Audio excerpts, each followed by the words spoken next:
Bismillahirrahmanirrahim. Assalamualaikum warahmatullahi wabarakatuh. Para pemirsa hadirin yang dimuliakan oleh Allah Subhanahu wa taala. Sesungguhnya Allah Subhanahu wa taala senantiasa memerintahkan kepada kita ini agar kita senantiasa berbuat baik, agar kita ini senantiasa berbuat ihsan, baik dalam aktivitas amal yang kita lakukan ataupun dalam ibadah yang kita kerjakan, dalam rangka untuk mendekatkan diri kita ini dengan Allah Subhanahu wa taala.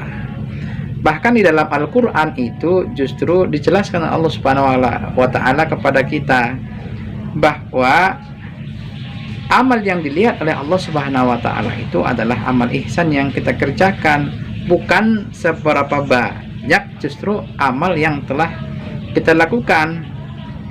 Oleh karena itu, berbuat ihsan bukan cuma dalam hal ibadah, tapi berbuat ihsan itu juga adalah dalam aktivitas hubungan kita tetap sama umat manusia, bahkan hubungan kita dengan makhluk-makhluk Allah Subhanahu wa taala, hatta sekalipun terhadap seekor binatang tetap diperintahkan kepada kita ini untuk berbuat ihsan.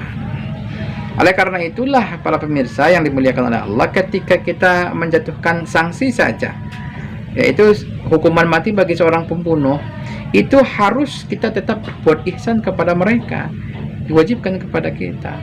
Bahkan ketika kita menyembelih binatang juga seperti itu, diwajibkan kepada kita ini untuk senantiasa berbuat ihsan terhadap binatang yang mau kita sembelih. Maka oleh karena itu ada aturan, kalau kita mau menyembelih binatang, kita justru harus menajamkan pisaunya dan juga harus mengembirakan binatang yang akan kita sembelih, tidak boleh ditakut-takuti.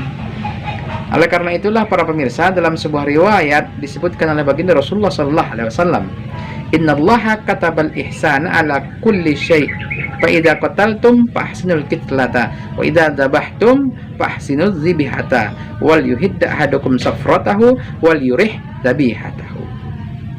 Apa kata baginda Rasul? Sesungguhnya Allah Subhanahu wa taala mewajibkan kalian untuk berbuat ihsan dalam setiap hal, dalam segala sesuatu diwajibkan untuk berbuat ihsan. Maka oleh karena itu, apabila kalian membunuh, hendaklah dibaikkan cara pembunuhannya. Dan apabila kalian menyembelih, maka hendaklah dibaikkan cara penyembelihannya. Hendaklah kalian itu justru menajamkan pisaunya dan mengembirakan hewan yang akan disembelih. Nah, para pemirsa hadirin yang dimuliakan oleh Allah Subhanahu wa taala, oleh karena itulah dari hadis ini kita bisa mengambil sebuah kesimpulan, diperintahkan kepada kita agar kita senantiasa berbuat ihsan, baik dalam beramal, begitu juga dalam beribadah kepada Allah Subhanahu wa taala. Karena amal ataupun perbuatan yang tidak ihsan itu adalah amalan yang rusak, yang tidak ada nilainya di sisi Allah Subhanahu wa taala. Para pemirsa hadirin yang dimuliakan oleh Allah, inilah yang dapat saya sampaikan. Semoga bermanfaat bagi kita semua. Billahi taufiq wal hidayah. Assalamualaikum warahmatullahi wabarakatuh.